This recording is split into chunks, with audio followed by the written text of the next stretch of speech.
All right, so episode 15, we're going to talk about where is cryptocurrency going?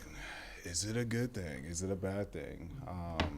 I know what from my sources that I've been hearing about is that we're seeing a lot of expos being developed to try to push the momentum. And I feel like cryptos, blockchain, all gonna be the future, right?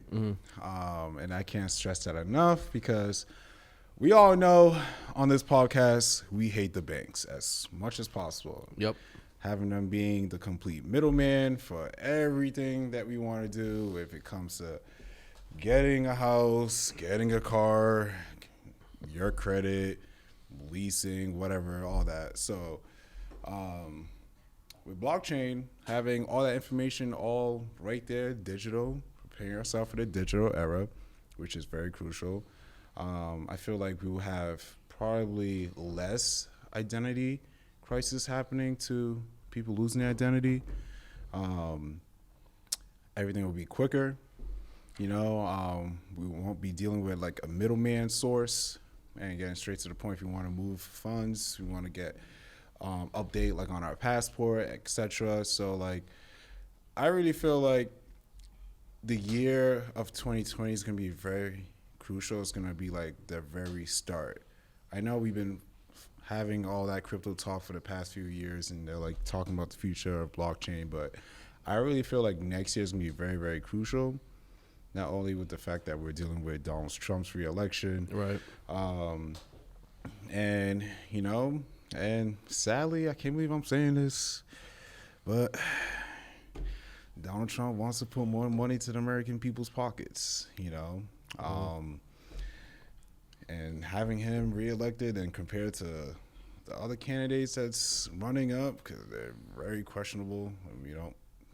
I just don't feel like they're in for their American people, just playing the whole politics side. So what is your opinion on where you think cryptocurrency and blockchain is heading to?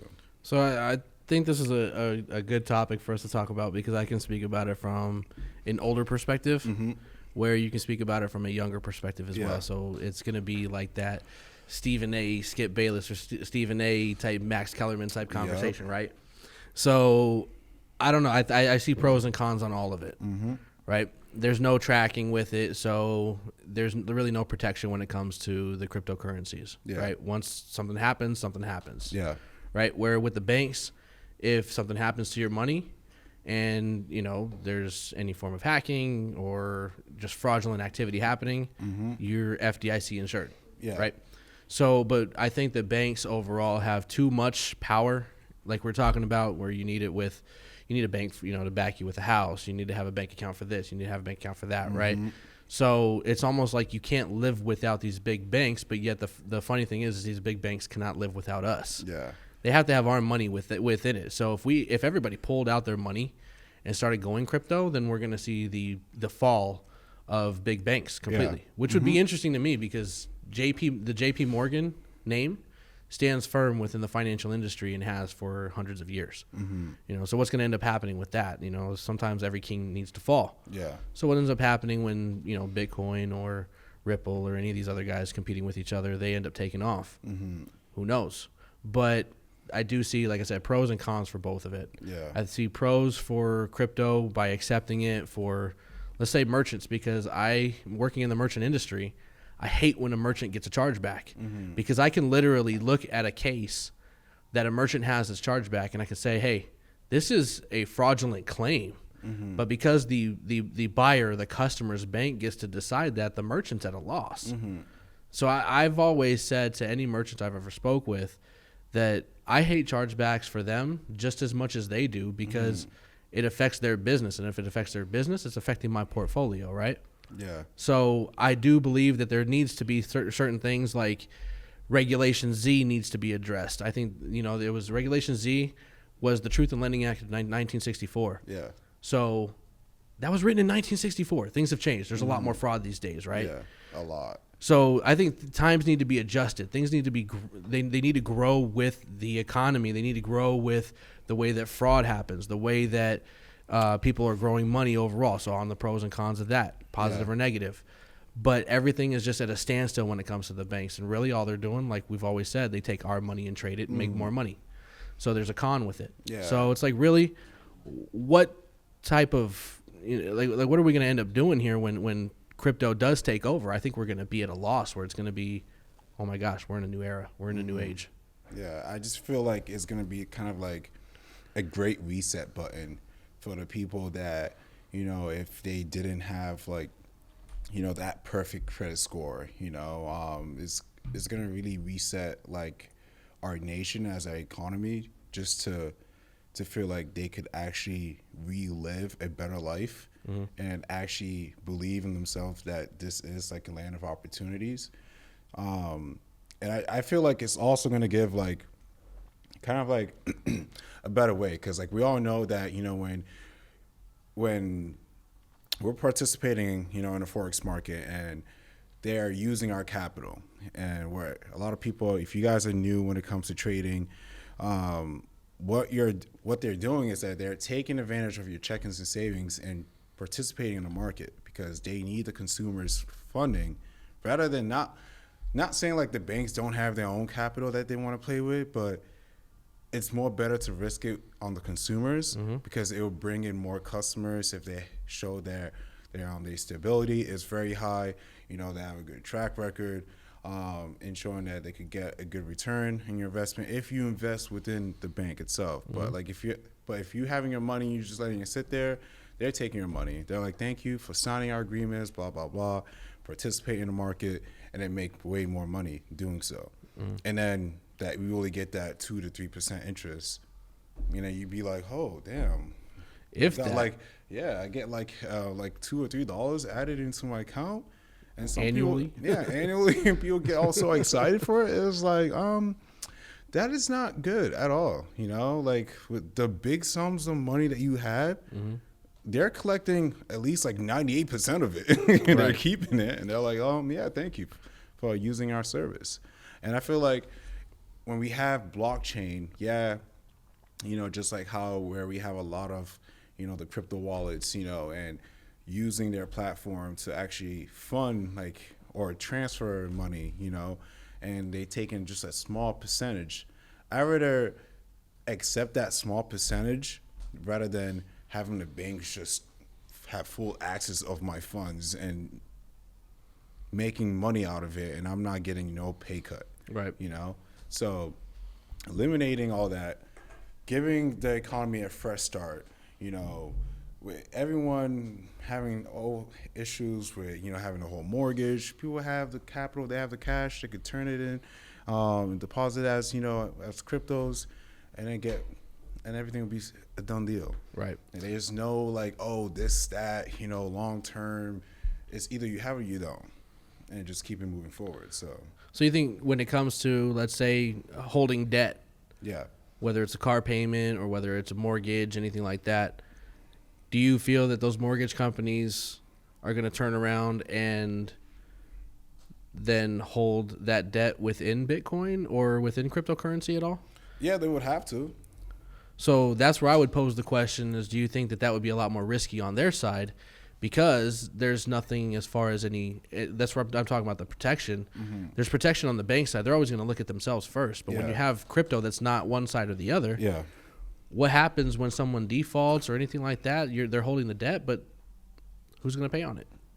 Like there's nothing to back it. There's nothing that's really out there. Like it's just free floating currency, and that's what concerns me because. That's where my age kind of comes into play, where I always want to be secure feeling in my decisions, right? Where risks might be a little less from my age up, where my age down or below me are going to be willing to take more risks. So that's where it's like crypto, where I'm like, ooh, wait a minute, where's the risks that are going to happen here? Like that's what concerns me overall. I would like to see a new change, but is this the answer? Is there a way to come into an in-between where we can have less control from the banks, but more regulated currency through cryptos? Yeah. right? I think I would that'd be a say perfect like scenario. the banks would have to readjust everything Mm-hmm. because if they want to fit in and they want to stay in business, they have to fit into what the consumers are heading into, where our generation is heading into. So they're gonna have to restructure just like how they could have people feel secure about getting into crypto and knowing that, you know, there's really like no kind of like track record, but knowing that it could be tracked when they just like, if they want to purchase something that like, all right, this has been made, this and that, you can't fold on this, whatever, this is what the percentage that you owe. And I feel like the banks could actually make more money doing it that way, and knowing that people will feel secure and be like, all right, you know, this is something that I couldn't meet up. You know, the bank is going to have to take, you know, possessions, whatever that you currently bought, and then keep moving it forward that way, or they just find a different way to make it more reasonable for everyone. Where do you think interest rates then go when it comes to crypto? Do you think that there would have to be different regulated interest rates? Yeah, I think so. Like, if it's like in a lower percentage wise, then yeah. But that is really interesting to have interest rates with crypto, because that's where they're gonna really be making that great percentages wise anyway. So Of course, and that's where I was getting is if the banks have to get into the Yeah. crypto world, then they have to start then looking they're gonna at probably have to devalue them of like the U.S. dollar and transition into crypto. Oh yeah, the value for the dollar is going to hit rock bottom if Yeah. that's the case because everybody's going to go crypto. Yeah. You know, but I don't know. I tend to welcome the change, but there are concerns that I want to see, like as far as any regulations happen or what the plan is, because right now there's literally nothing. Yeah, it's just moving money from left to right, and then there's no track record, you Right. know? So, like, right now, for people could be taking full advantage on using crypto and having multiple transactions, but, you know, like, you don't need to show any proof for that, Right. you know? Yeah, I mean it's. I wonder if that's why it's taking so long for it to actually become extremely relevant. It's relevant now. Mm-hmm. People use Bitcoin, people use Litecoin, they use Yeah. Ripple, whatever it may be. Mm-hmm. Yeah, But- and different coins are all developing every other day. Just seeing how everything. I'm really curious to see what the government comes up with, especially with the interest rates. You know, for people that want to offer even loans when it comes to with cryptos, like, you know, leasing. You know, how does it even play a role of like improving your credit wise as well too? Right. Like, since if we're gonna have the U.S. dollar being so devalued, Right. What happens to credit cards? yeah. So Cool. I feel like, Hey, I'm cool. Eliminate all my credit card debt. yeah, Let's go you Bitcoin. know, I'm good. You know, if we all could if we all could go bankrupt and have a fresh start, then, you know.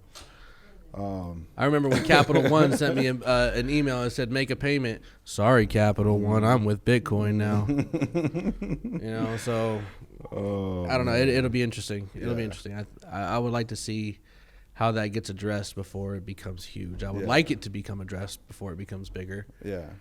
Only because there's so many questions in the air. I have question marks all over the place. Yeah, it's a very interesting subject to touch base on, just because it's very appealing. It kind of really like sells itself just to get people interested, you know, getting into cryptos. So like, it's just a lot of different possibilities how this could actually go, and I feel like there could be more of a higher success rate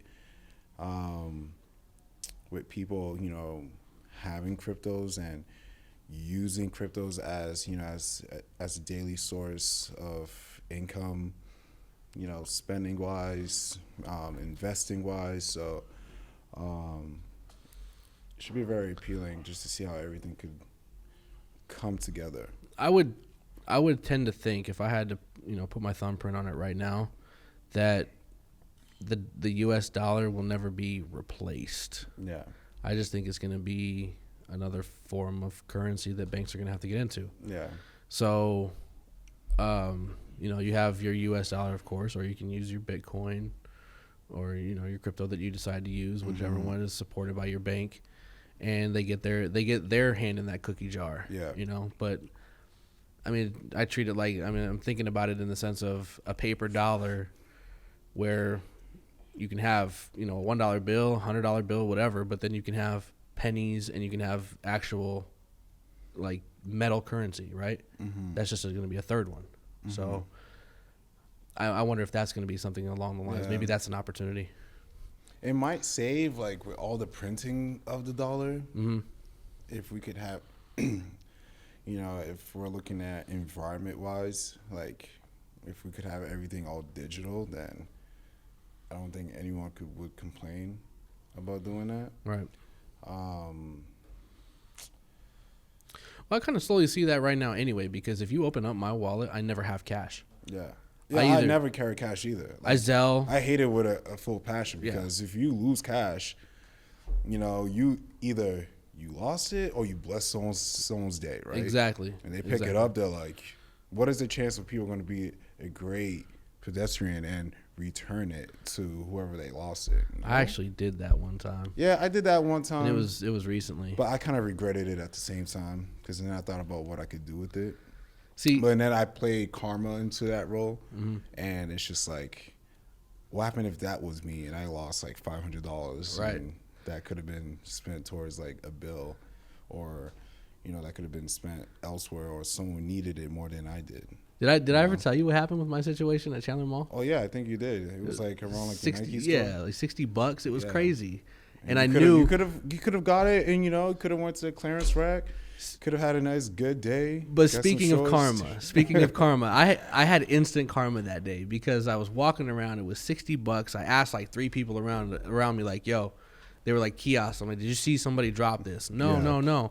So I'm leaving. I'm like, all right, I'm just gonna keep this. And so I was leaving, and I'm coming down the escalator to go out to the parking lot. Yeah. And there's 3 teenage girls standing in front of me, and they're like, oh my gosh, I lost my money. I think I lost it by Wetzel's Pretzels. Mm-hmm. Come to find out, there's a Wetzel's Pretzels receipt in my hand with that cash. So I'm like, So I asked her, how much did you lose? She was like, $60. I was like, then this must be yours then. So I gave it back to her. I mean, I felt pretty good about it, but I was like, instant karma. That said, give it back. Do not keep it. So it's funny you say that. Yeah, that's true. And I'm the nice guy, though, I guess. Yeah. Well, it feels good when you do so, like, because, like, you pick up that money and you're thinking about what you could do with it, and knowing that could have been someone else, like, so. See, I think with the risk with doing crypto, though, in that sense, you're not going to necessarily lose it like physical cash, right? Yeah, unless someone actually logs into your account and be like, you know what, I think I want to be generous and send myself whatever that they had in their wallet, and you'd be like, all right, since it's untrackable, it's great. For all you scammers that's out there, and you guys are using, Bitcoin, don't use cash. Just use Bitcoin. That's my only advice. But I would not suggest that you guys should be doing that. But you ain't heard it here. Yeah, you did not hear from here. So if you're thinking about it, don't do it. It's going to come back. When we're looking at, like, when we're trading cryptos, we see the volatility and how it's been over the past couple months, maybe almost like a year. Mm-hmm. Ever since it reached its peak and started dropping, that volatility, it's up, it's down, it's up, it's down. Oh yeah. So that like tends to worry me. One of the few pairs that's really hard, especially when it comes to technical analysis on it. Mm-hmm. It identifies like a lot of the patterns, but it's fueled a lot with fundamentals. I would say 88% of the time. Okay. Like market structure, cool, but like coming down to being patient when it comes with market structure, and finding out the liquidities, when to get into the entries, becomes very, very important. Mm-hmm. So if you're waiting to look for a pattern, you're going to be waiting forever, because It might come down and reject shorter than expected, and then all of a sudden just take down and come down with full momentum. And then you could have been like, damn, that could have been my entry. Yeah. I could have had that set. But like trading with cryptos, I remember when this is really interesting. I think I probably told you. I don't know if I did tell you about this, but when I started trading Ripple, and that's when everyone was so nervous. But me, like, I traded all currency pairs, all of them. Every pair that you could probably think of, I traded it all. You made money on all of them. But it was something about trading crypto was very enticing, right? So that's when it was very volatile. So I remember using a $5 lot on it. I'm talking about really fast. And then I was up almost about like 20, I think it was up 15K. If I actually held on to it, it would have been up to 50K in less than 3 minutes. Like, it was like fast. And I'm like, wow, this is ridiculous. And this is when a lot of people weren't trading Ripple like that. People were like actually scared.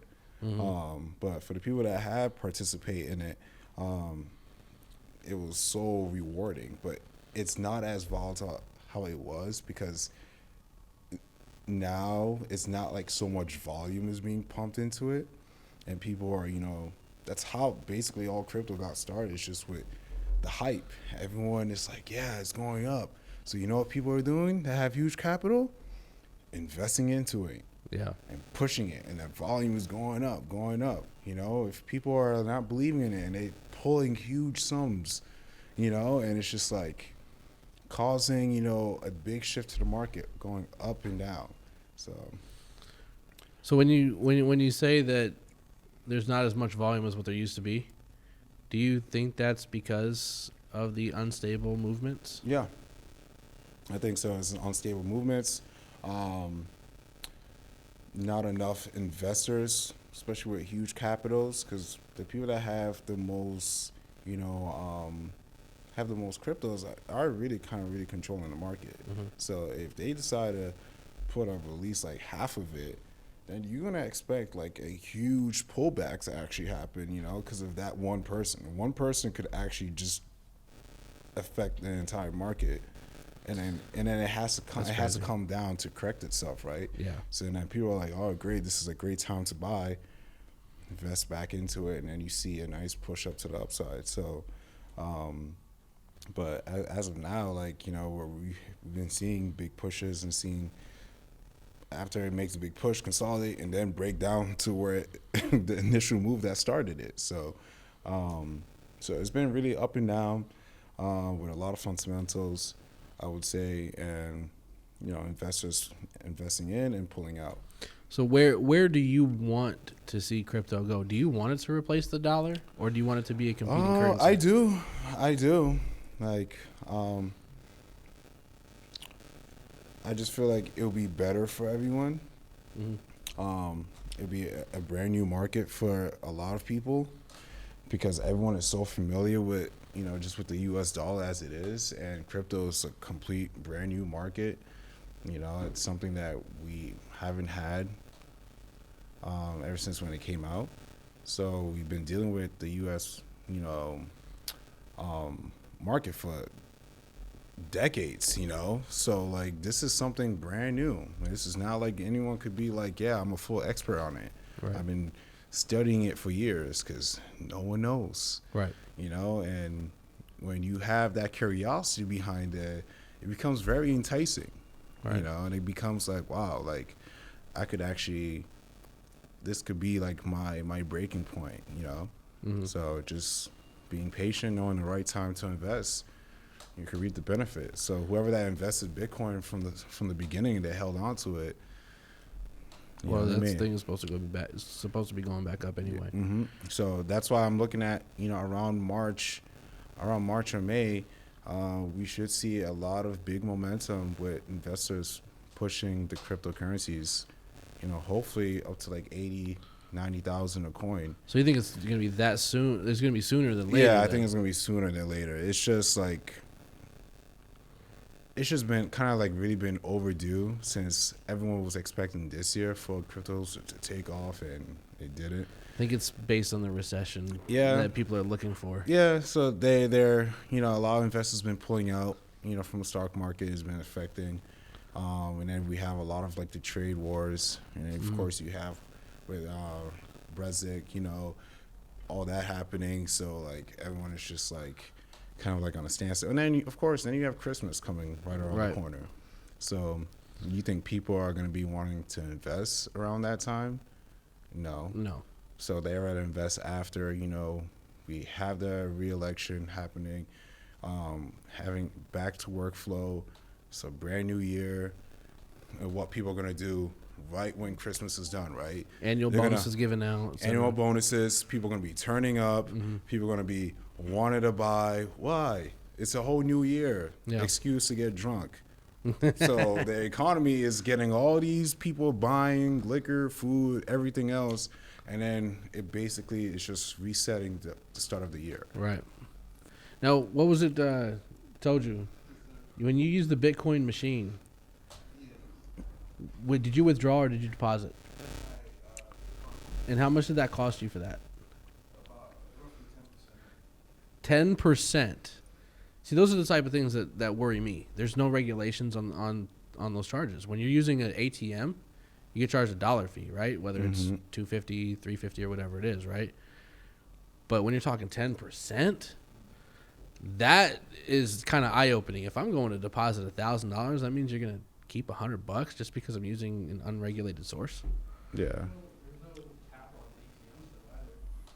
What? Like an ATM can charge you as much as it wants to. Yeah, but then somebody's gonna go out there and Exactly. There's so many competing ATMs that are out there when you're talking about banks. Yeah. That if you charge, unless it's like I've the most I've seen that I've actually used was a $5 fee. I've seen 12 and like $15. Right. So Vegas is like that, right? So what do you do? That becomes a supply and demand right there. They know everyone's gonna be drunk, taking full advantage of the situation.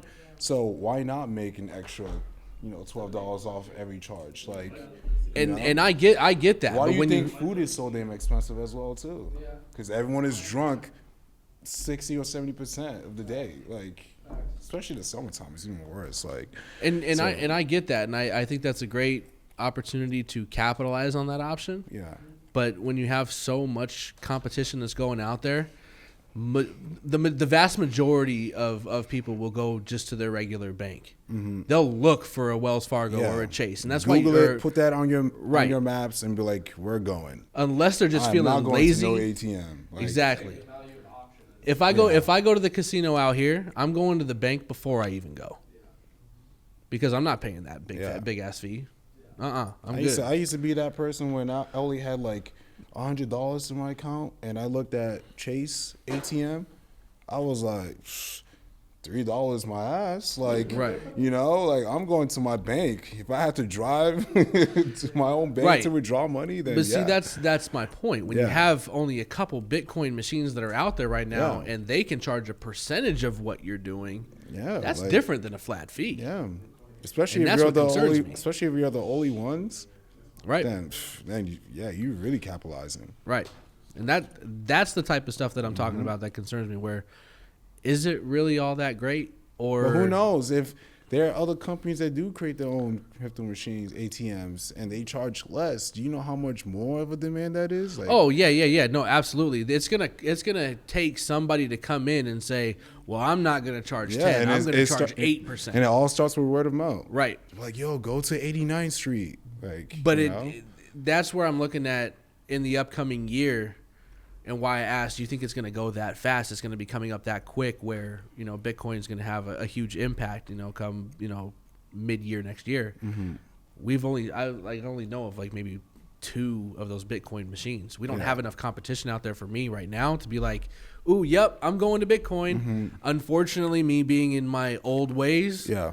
I am going to be like, well, I'm still going to go to Chase for right now. Yeah, because I just feel like a lot of people are not educated on crypto yet. So that's the reason why there's not so many that's being developed out there, or people are taking advantage. Like people like in my generation knows what crypto is. They're familiar with Coinbase. They've heard about crypto, but just don't have the proper knowledge of how to go about it. Mm-hmm. You know, so like everything is there if people apply the knowledge, and they could take full advantage if they really wanted to. Mm-hmm. But it just goes to the lack of our generation of not being knowledgeable on crypto yet.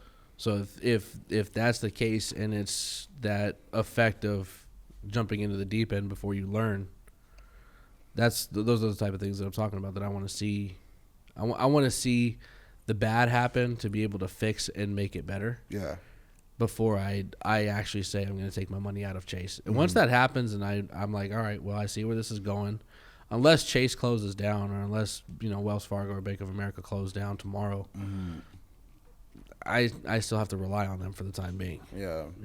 So like I would love to like, see the change. Yeah. Don't get me wrong, it's not right now. Yeah, I think it might not. We might see like the volume of Bitcoin going up, but I think it's going to take a few years, especially how greedy our government is. Yeah. So, for them to be more open-minded to it, it's going to take a few years for some change. Because if we can't even get a woman as a female president, what makes you think we're going to try to change our whole currency? Major facts. Major facts. We're that stubborn about having a female as being our president. Like, it's just like, I think we're just being a little bit too close-minded to what could be better.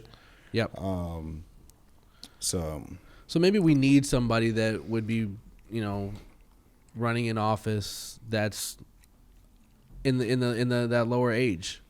Somebody that's like, hey, they don't need to go through all the bullshit politics, all the ranks and everything like that. And they're like, hey, you know what? I'm a progressive type of individual. This is what I'm going to bring to the table. Yep. And let's say they're in their early 30s and they can actually make some change. If we could step back and say that that's an opportunity, but we have to get rid of lobbyists for that. We have to get rid of all the extra bullshit that comes around with politics to be able to be open-minded that way. Yeah. And that's where I think we lose out. Yeah. It's not that they're not open-minded, it's the fact that they don't want to give it the chance. Yeah. So, It's like, why fix it if it's not broken? Right. Let's bring somebody that's willing to accept big company money to be able to push through some bullshit product, right? To be able to pass this bullshit law, stuff like that, because that's what it's all literally, like, for me, bribery. Yeah. That's all I'm saying. But that's politics for you. I mean, we're never going to change the politic portion of it. I just think that if somebody wakes up and actually says, hey, I'm going to make the change, cool, bring the change on. I'm with that. Yeah. I'm definitely with that. I'm always with progression, but in the positive light. I don't want to see progression with bullshit. Sorry, I didn't mean to get too political there for you. No, it's true. Like, that's what it comes down to. Like, politics is just always going to be right there. Well, yeah. I've been told this joke many times where if you break down the word politic, what does the word poly mean? One. What is a tick? A bloodsucker. So, look, you got one person that's a bloodsucker. Wow, we dropping nuggets on politics. I'm saying. Woo! I'm saying. I know about that one. So, I mean, however you want to break it down. We're a poly sucker. I was playing. Oh, man, I'm weak. But yeah, that makes sense. Like, how just everyone in the office is just, being very selfish, and that's what it really just comes down to. So, yep.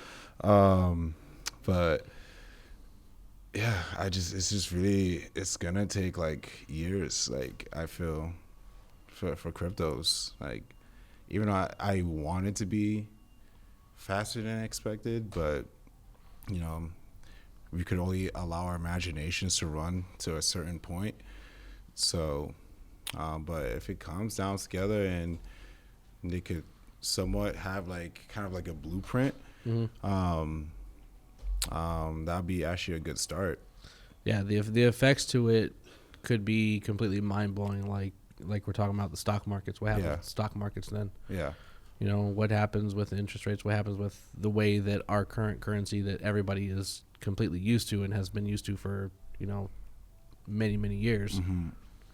What are we going to do now? Yeah. I can tell you anybody that's in the ages that are older than me, Yeah, they're not gonna know. they're all gonna have heart attacks. Yeah, they're gonna be like, They don't even know about email. We'll Mhm. give them a cryptocurrency. what the hell? Talking about paperless, like they're like, what's that? Right.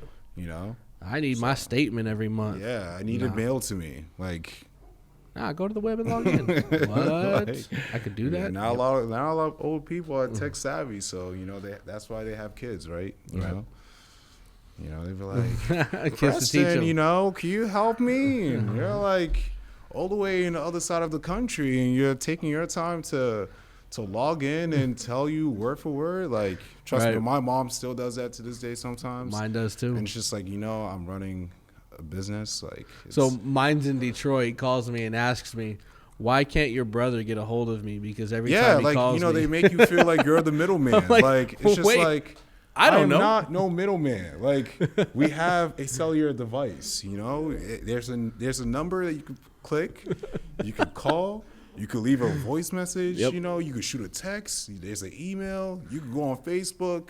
I was Make just sure the person's online. Like, you have options. I was just Options, surprised. just She was saying. like, look, if it happens to you, I don't pick up when you call, just text me. Yeah, I was like, know? what? I could text you? Oh, if you don't pick up, something gotta go down. Like, Right. something's going down. Right. Like, is everything okay? Like, so Yeah.